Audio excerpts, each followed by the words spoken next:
कुरुक्षेत्राच्या रणभूमीवर केवळ शस्त्रांचे युद्ध झाले नाही. इथे एका आईने आपल्या अजन्म पिल्लांसाठी मृत्यूला आव्हान दिलं होतं. एका हत्तीची घंटा, 4 पक्षी आणि 4 पक्ष्यांमधून जन्माला आलं मार्कंडेय पुराण. ही कथा आहे धर्मपक्षांची आणि भगवान श्रीकृष्णाच्या करुणेची.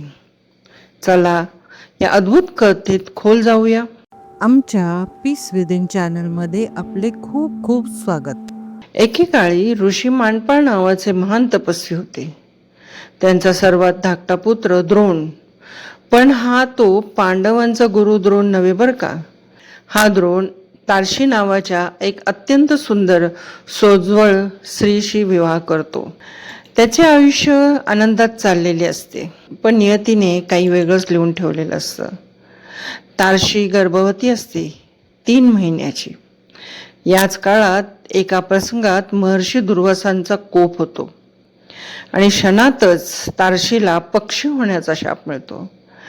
वेदनांनी, अश्रूंनी, भयानी भरलेली तारशी पक्षी रूपात आकाशात उडते आणि शेवटी ती पोचते कुरुक्षेत्राच्या रणभूमीवर. महाभारत युद्धाचा 12वा दिवस होता तो.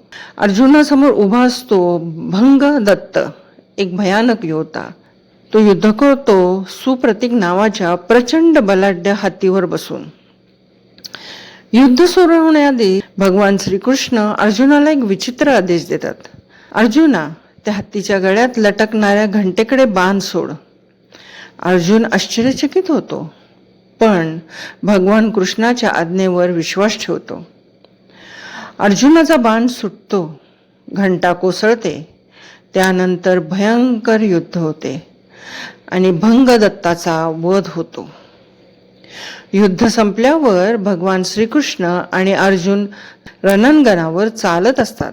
तेव्हा भगवान श्रीकृष्ण थांबतात आणि त्या पडलेल्या घंटेकडे पाहतात आणि ती घंटा उचलतात. घंटेखाली तारशी पक्षी आणि तिची 4 सुंदर जिवंत पिल्लं. अर्जुन स्तब्ध होतो.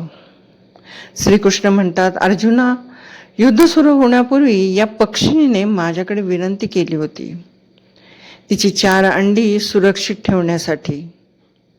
म्हणूनच मी तुला घंटेकडे लक्ष करायला सांगितलं होतं.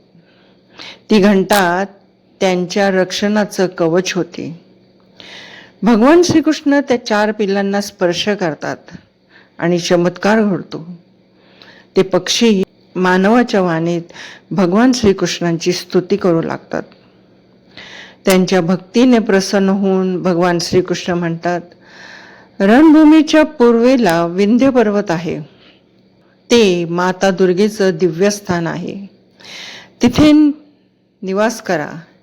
एक दिवस महर्षी मार्कंडेय येतील. मी तुम्हाला दिलेलं गूढ ज्ञान त्यांना प्रदान करा.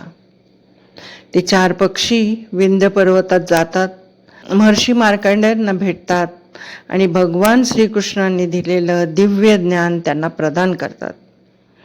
या ज्ञानातून पुढे जन्म घेतो मार्कंडेय पुराण आणि त्याच पुराणाचा भाग आहे दुर्गा सप्तशती.